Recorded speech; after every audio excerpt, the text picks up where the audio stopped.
Okay. Let's go to talk a little bit about Teves and we'll bring the significance of Teves. Okay, in the year Tavshim, this year, like we said, is the 35th year. So this year's Tavshin Pei Beis. This happened in the year 35 years ago, would be Tavshin Mem Zayin. Okay. There was a relative of the previous Rebbe, a grandson, in fact, that they realized was stealing books from the previous Rebbe's library. And they found out that they noticed books were missing, very expensive books. And they installed cameras and they saw who it was. They caught him, and he sold the books for a lot of money. Some of them were very, very precious books. I mean, there's a lot of books written with the whole story. I'm not going to go into the whole story of Teves because that itself will take an hour to just tell the whole story. Anyway, and he refused to give them back. He said, I'm a grandson. I'm inheriting it. It's mine. I can do with it whatever I want. I'm a grandson. A grandson inherits.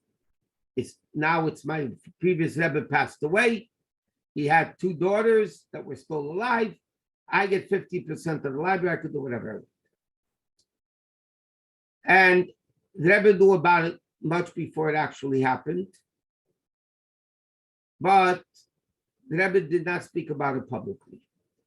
It came a time again in Tavshim Mem Zayin. The Rebbe started speaking about it publicly.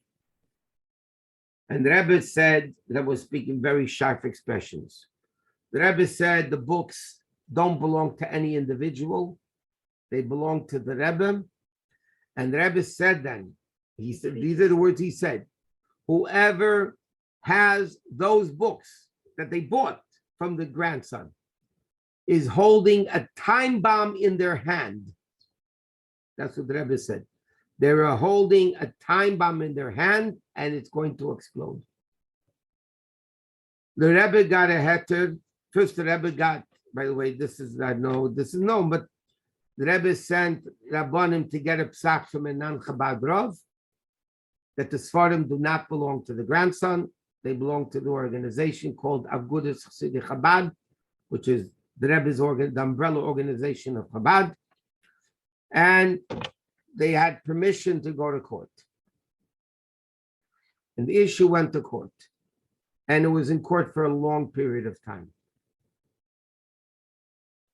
And there's a whole story about the Rebbe guiding the lawyers. And the Rebbe said to the lawyers, after he explained to them his philosophy in it, and the Rebbe in fact told the lawyers that there is a letter from the previous Rebbe that the Rebbe wrote to somebody that they should help him get the books which belongs to Agudas Chassidei Chabad. The Rebbe clearly wrote the previous Rebbe. And the Rebbe told them, the lawyers, they should use that letter in court. And the lawyers thought first, no. And the Rebbe had a lot of meetings with the lawyers. In fact, every day of the court case, every single day, the Rebbe went to the oil. Every single day of the court case, the Rebbe went to the oil. And the Rebbe told the judges, the lawyers, I want you to, first of all, the Rebbe said you should do it as lawyers, not as Chassidim. I don't want you to do this as Chassidim. I want you to work as lawyers. And the Rebbe said, I want you to work the way, listen to this, the way your head understands it. But I want, the Rebbe said, that your head should understand it the way my head understands it. That's what the Rebbe said. In fact, I just heard it again. Rabbi Khan then was speaking, and he was speaking the whole thing about that. But the Rebbe said to the lawyers, I want you to use your head, now there's your way but I want that you guys should understand the way I think, meaning you should think like me. And that letter, by the way, that the Rebbe told him to use in the court case was the foundation of the judge's ruling that the books belong to the Rebbe. In fact, along them, the grandson's lawyer said, no, the Rebbe wrote it and he didn't mean it. And the judge wrote in the decision, he wrote to say that such a person like the previous Rebbe would write something that he didn't mean is prosperous, is ridiculous. Is ridiculous. If he said it, he meant it. Okay, and then the Sfarim came back, hey Teves, there was the ruling, and then it was appealed and appealed. Okay, but hey Teves was the day the judge ruled that in the secular court that the Sfarim belonged to the Rebbe. And the Rebbe spoke many aspects about it. And the Rebbe said like this. Different times the Rebbe said different things. The Rebbe said that if there was a decree, obviously in heaven, and therefore on earth, against the Sfarim, against the books, that means to tell us we are not learning the books enough. And the Hashem saw we're not learning the books enough, so the evil forces come and start making problems with the books. The Rebbe said the lesson of Hey Teves is if the decree was against Sfarim, the Rebbe said, what's the result that we have to go from this even stronger than before? To learn in the Sfarim. And the Rebbe said every year Hey Teves is an auspicious time for people to buy Sfarim. The Rebbe said every Hey Teves, people should buy Sfarim because there was a decree against the Sfarim, and therefore you have to buy Sfarim. And the Rebbe said you have to buy Sfarim, and not only buy the Sfarim, but learn the Sfarim. There's a very famous story. The Rebbe Marash, when he was a kid, used to learn a lot of Mishnayos Baal Peh, and he got paid for it. He got money from his father, his grandfather. As the Tzemach Tzedek, his father would give him money. And he kept his money, he didn't put it in the bank. His father held the money for him. He was a younger kid. One day, a bookseller, Meiches Sfarim, came to Lubavitch, and the Rebbe Marash said to his father, he loved buying Sfarim. He said, Tata, I want to buy Sfarim, I need some money. Can I take some of my money? I want to buy Sfarim. So the Rebbe Marash said Tzemach Tzedek said to him, my son, all the books you have, you know by heart. You know all the Sfarim you own already that you need to buy new. So he's a little kid. The Tzemach Tzedek has a massive library. He says to his father, the Tzemach Tzedek, and you know all the books that you have, and you still buy books. So Tzemach Tzedek said to him, test me. So Rebbe Marash went to a bookcase, and he took out a little sefer. It had to be a diktuk, Jewish grammar sefer. Okay, he took out this little book, not even a famous book, and he opens the book, and the Tzemach Tzedek starts reading by heart for him what it said in the book. So he says, okay. He says to the father, okay, you won. Tzemach Tzedek smiled to him and said, take the money and go buy books. But the story is bringing out the purpose of books is not to have nice books on a bookshelf. That's not the purpose of the books.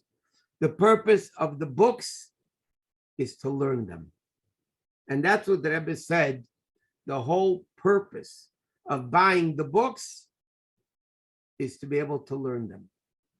And it's interesting, that Hey Teves, I think it was the next day, if I'm not mistaken, the Rebbe said, I am going to the Oihel tomorrow, and whoever The Rebbe said, I will not read anything. I will not have time. The Rebbe said, whoever will write it's an auspicious day. Whoever will write to the Rebbe, meaning he said the previous Rebbe, I promise them they will be answered. I'm not going to be reading the paper because it's impossible. That day, hundreds of thousands. In fact, there were fax machines in those days. They didn't have today what we have. We're talking about 35 years ago. They had fax machines. Anybody that had any relative in Crown Heights was faxing, and the phones were crazy. The Rebbe went to the oil that next day with bags and bags, and usually the Rebbe went with one bag, two bags. The Rebbe went tens of bags taken to the oil. And the Rebbe made the day of Teves a very, very auspicious time. And he said because the decree against the Svarim in heaven was nullified. And I'm going to explain soon. I want to first mention other things, and then I'm going to go into a deeper meaning of what Hey Teves is really all about. But the Rebbe said then, he used the expression Dida Natzach. Dida Natzach means ours is the victory. That's the literally meaning of the word. And the Rebbe said that what is the expression Dida Natzach? Where do you find the expression in Chazal Dida Natzach? So the Rebbe quoted a medrash that became a very famous medrash afterwards. And I'm going to have it in English, but the medrash says basically like this. The Rachi is said in the name of Rab Shimon. Rab Shimon Bar Yochai. There was a town that Abba Yosef of Jatoya was sitting and studying at the mouth of a fountain. A certain spirit, a shade, devils and demons, appeared to him and said to him, you should know that for many years I've been dwelling here, this demon says. I'm protecting this river and the area. You and your wives used to come and go evening and morning, and they were never hurt. Now, you are to know that there's a certain evil spirit desires to take up his abode here, and he will hurt people. So he said to him, Rabbi Yosef said to the demon, so what should I do? He said, go and warn the townspeople and say to them, whoever has a hoe, a shovel, a spade, all sorts of noise-making equipment should come out here tomorrow at the break of day and watch the surface of the water. When they notice a disturbance in the water, let them strike the irons together, making a tremendous amount of noise, and scream, Di Dan Notzach, ours wins.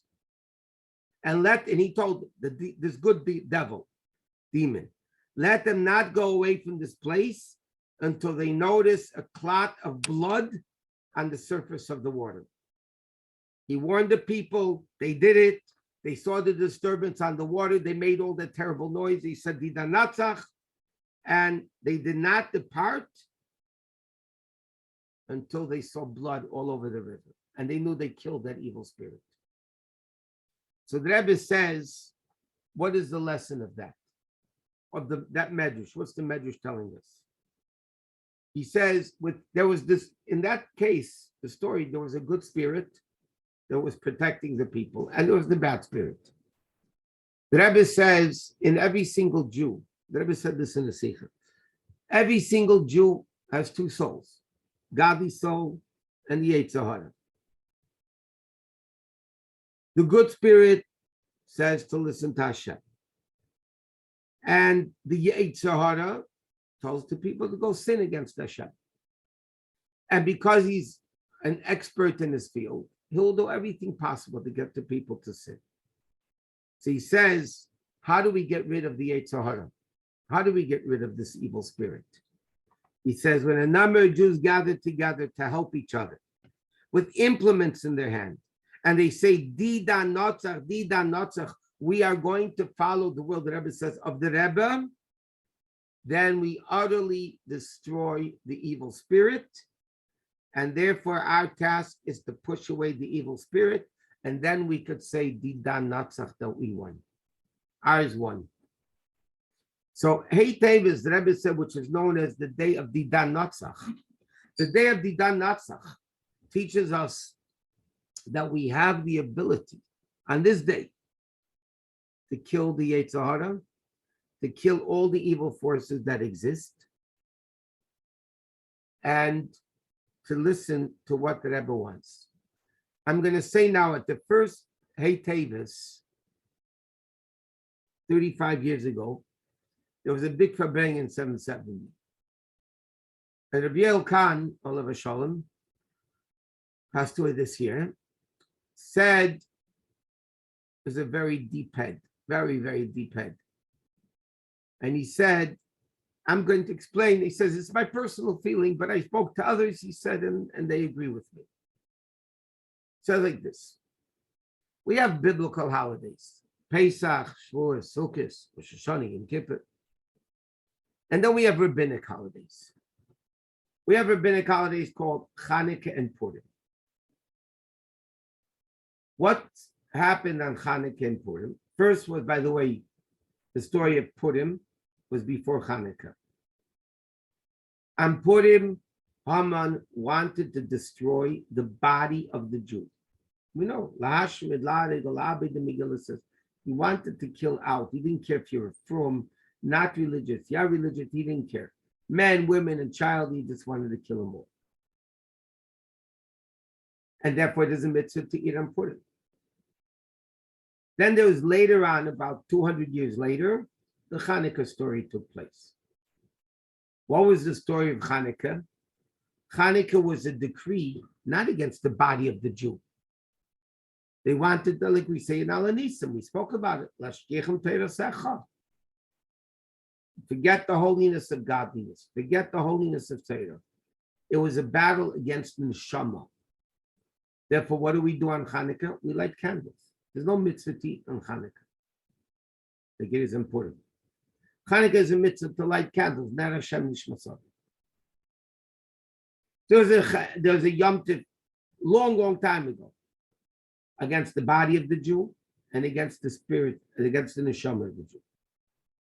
Later on, the Rabbi said, came a Yom Tov Yutas Kislev. What was the decree of Yutas Kislev? The decree of Yutas Kislev was against the dissemination of the light of Chassidus, Chassidus. There was a decree in heaven not to disseminate the teachings of Chassidus. That was the decree in heaven.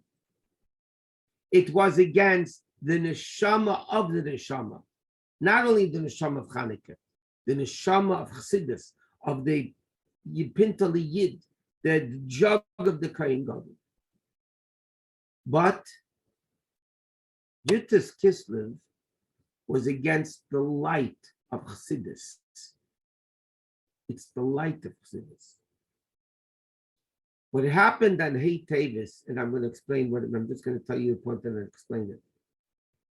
Hey Teves was a decree against not Or, not the light of Chassidus, but the Ma'or of Chassidus, the Rebbe himself. There was no decree, Yutas Kislev, against the Alter Rebbe. It was against disseminating the teachings of the Alter Rebbe. There was never a decree against the Alter Rebbe himself. What happened over here? Let me explain the spiritual thing of this whole court case and what that guy wanted and what the Rebbe wanted and what the outcome was by the judge in a secular court. This grandson, this person, said the Rebbe is a private person. There is Rebbe and there's Chassidim, and Chassidim are not Rebbe, and the Rebbe is not Chassid. They're different. The Rebbe is a private person.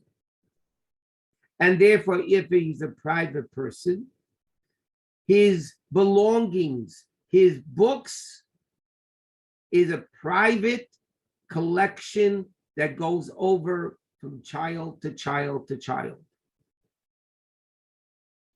He basically was arguing against the whole concept of what a Rebbe is.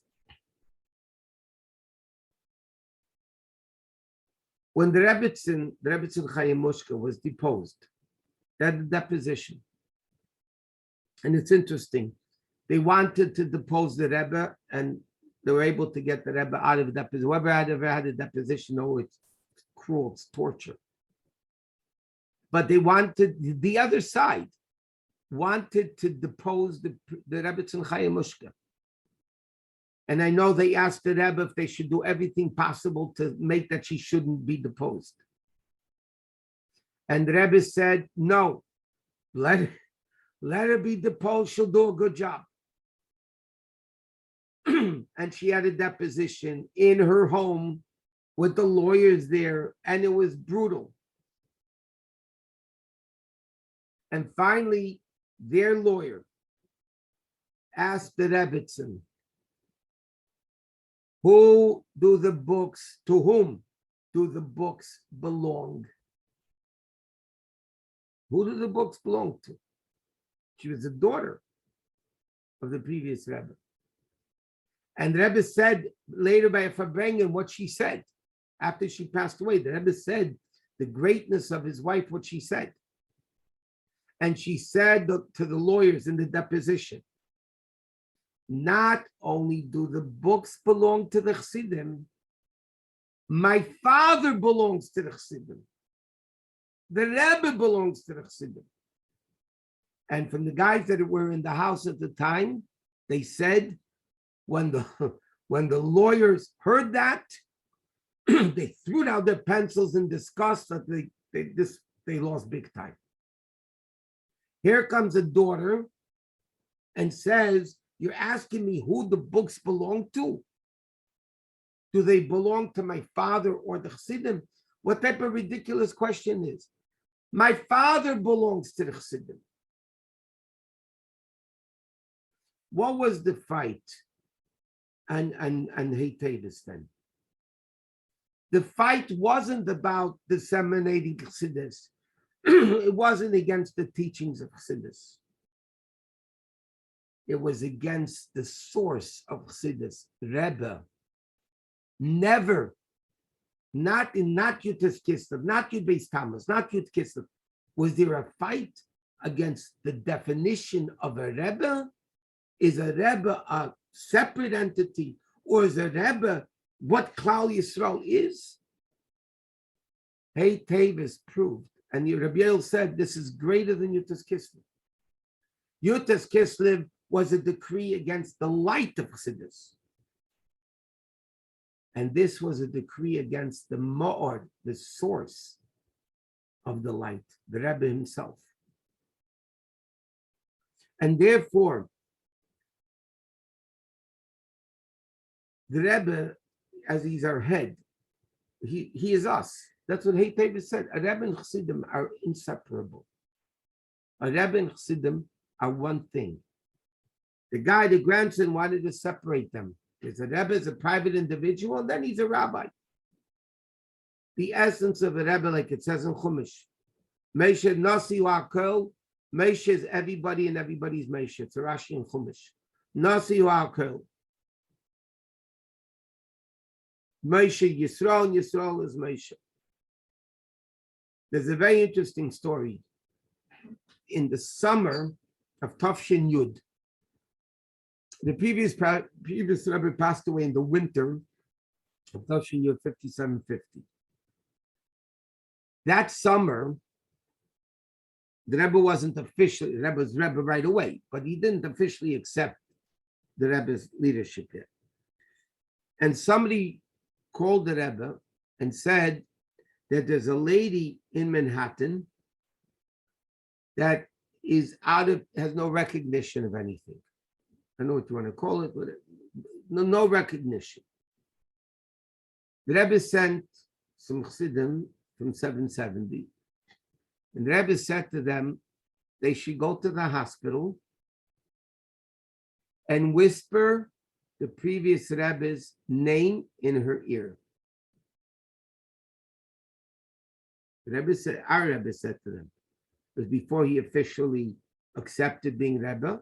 He was Rebbe already, but he said to them, I want you to go to the hospital and I want you to whisper the Frierdiker Rebbe's name in her ear. And she woke up.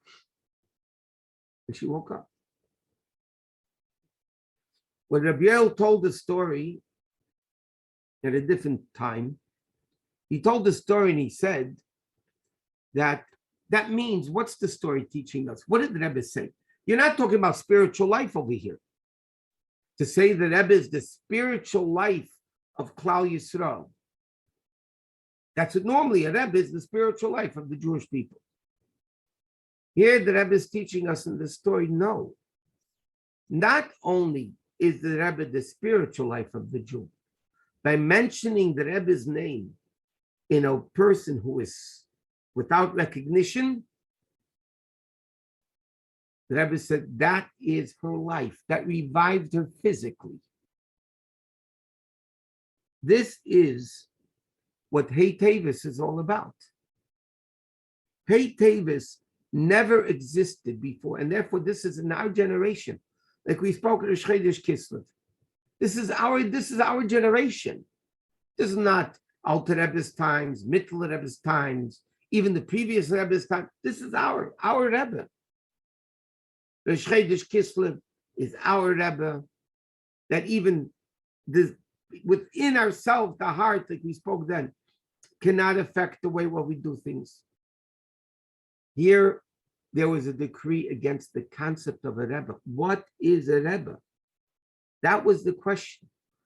Is a Rebbe a separate entity, or is the Rebbe part of us, our existence? And as we brought up from the other story, it's not only the spiritual existence, it's the physical existence. And so the bottom line is, you have to go tomorrow and buy books and learn Svarim and buy Svarim and whatever it is. That's for sure. But I just want to explain a misconception that a lot of people have. Okay, we learned it in various classes.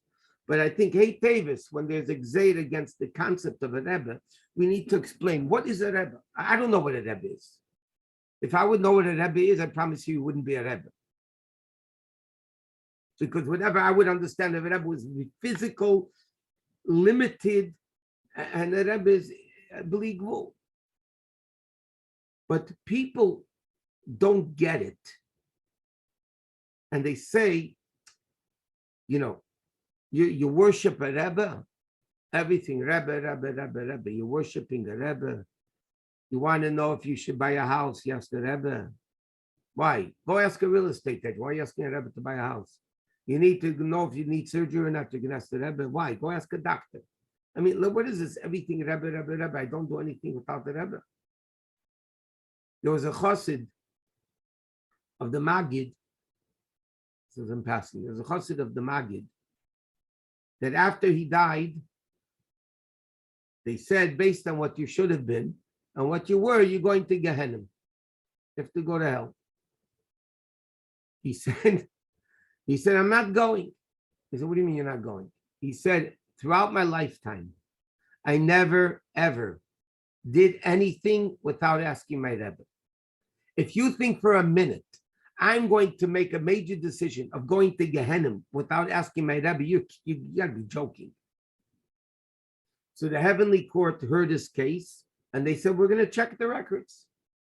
If this chassid never did anything without asking his Rebbe, who was the Magid, then we're going to ask the Magid if he can go to Gehenna. But if he did things without asking, he's going to go to Gehenna. They checked the records, flawless. He never did anything without asking the Rebbe. So deal's a deal. They asked the Magid, should this guy go to Gehenna? And the Magid said no. It's simple. He said, I'm going to go to Gehenna without asking my Rebbe. So people in the world come along and say, what is this? Chabadniks, they hate us because of jealousy. I don't know what you want to call it. They don't, we worship a Rebbe, everything is Rebbe, everything is Rebbe. What is this? And there's nothing more foolish than that perception. And to explain it with a physical example.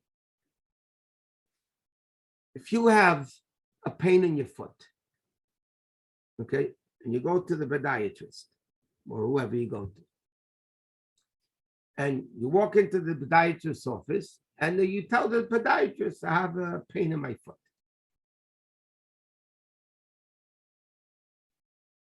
Can you imagine, logically, the podiatrist should say to the mouth, who are you to talk for the foot? The foot's in pain, let the foot talk. Do you have a power of attorney? Who are you to talk for the foot? Or for the hand, or for the stomach? Who are you? That's a ridiculous statement. Because the head and the foot are the same body. The foot cannot communicate. The head knows how to communicate. So the head communicates for the foot. That's very logical. Nobody's going to say, what, stupid foot? You worship your head? You worship your head? Worshipping, by definition, is a separate entity. When you worship an idol, you worship a separate entity, that's idol worshiping. But if the Jewish nation, like Chazal tell us, is one big body, it's a big body. And the big Jewish body, not only from, now the Rebbe says in Tanya, from the beginning of time, the Ovis with the heads, generations went down, down, down, down. We're called in the Zohar, Ikvasa the Mashiach, the heels, right before the coming of Mashiach, because we're the lowest part of the body. So from the beginning of time, since Avraham Avinu, there are heads, feet, stomach, hands, heels. The same thing the Alter Rebbe says, in every generation, the Jewish people are one. The Jewish people are one. We are the feet, and there are the heads. It is not a separate entity. The head is the nerve center of the body that tells the foot what to do, how to do it. He communicates for the foot. He is the life of the foot. I'm using foot, I mean everything in between. Teves showed more so than we all knew before. But here, even the Goyish court ruled. That means the world as world, the Goyishkeit of the world ruled that the Rebbe and Chassidim is one entity. We are not, God forbid, worshiping a Rebbe. A Rebbe is my head. He is my communicator. He is called the eyes of the community. In Torah, they're called Einei Ha'eda. Why are they called Einei Ha'eda? Because they see, Chazal tell us what's going on upstairs. And they see what's going on downstairs. They see. They have eyes, they see. They know what needs to be done. They know what needs not to be done. But it's not, God forbid, a separate entity. It is us. We are one. And that's, the Rebbe belongs to the Chassidim. Not only to Chassidim, to Klal Yisrael. He's the Rebbe of all of Klal Yisrael. Rebbe is Rosh B'nai Yisrael. That's what it stands for. The Rebbe is the head of the body of the Jewish people. So Teves comes to strengthen our connection to the Rebbe more than Yutis Kislev, which, like we said before, was only a gzeira against the light of Chassidus, or Chassidus, but not against the source, the Rebbe, which is the source of Chassidus. Revilu Parduch once said that when a Chassid learns Chassidus, it's intellect understanding Chassidus, understanding godliness. He said, when a Rebbe says a maimed, when a Rebbe says a Chassidic discourse, it's godliness becoming intellect. When intellect takes godliness, it is limited by definition because intellect is limited. A Rebbe is the source that brings the godliness into Seichel, into Chassidus. A Rebbe says a maimed, that's the main thing of a Rebbe saying Chassidus. When the Rebbe became Rebbe, Tafshin accepted officially with the official acceptance. Tafshin Yud Aleph, and the Rebbe accepted the Chassidus, and the Rebbe was saying Sichas. An old Chassid got up, and then Rabbi Nemtsov, he said, Rebbe, very good. We want Chassidus. We want to hear a maimer from the Rebbe, because that's what the Rebbe is. The Ma'or, the light of Chassidus, not the light of Chassidus, the source of the light of Chassidus. And the Rebbe said the first Basi Lagan. There had to be an awakening from below. So when it comes to the time of Teves, we need to know, number one, like the Rebbe says, you have to buy Svarim, you have to learn Svarim. That's what the decree was against. And the Rebbe said the fact that the decree was against Svarim shows that we're lacking, as good as it is, but we're still lacking in amount of learning. We have to connect to understand that the Gzeira of Teves was against the Rebbe, not against Chassidus. And therefore, it's a very, very special day. And again, the Rebbe emphasized this many times. A Goyish judge who has no Bechira, Goyim don't have Bechira if it's not their 7 mitzvahs. A secular federal judge ruled in court, in the world, the physical world, that a Rebbe and Chassidim are one thing. The Rebbe belongs to the Chassidim. And therefore the books all belong to the Rebbe, to the Chassidim. The Rebbe, because he's Chassidim. It's not a private library. The Sfarim belong to the Rebbe belongs to us. We belong to the Rebbe. It's one entity. He is our head. And we have to live with the head. But we have to understand the head knows best.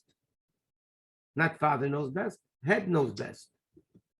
And if the head knows best, by listening to the Rebbe, it's our benefit. We can become connected to the source, and that's what it's all about. So again, practically speaking, go buy Svarim, go learn Svarim. Everybody, like they say, be good. And Mitzvah Hashem, Monday night, we'll again continue with Parsha. And I do want to mention that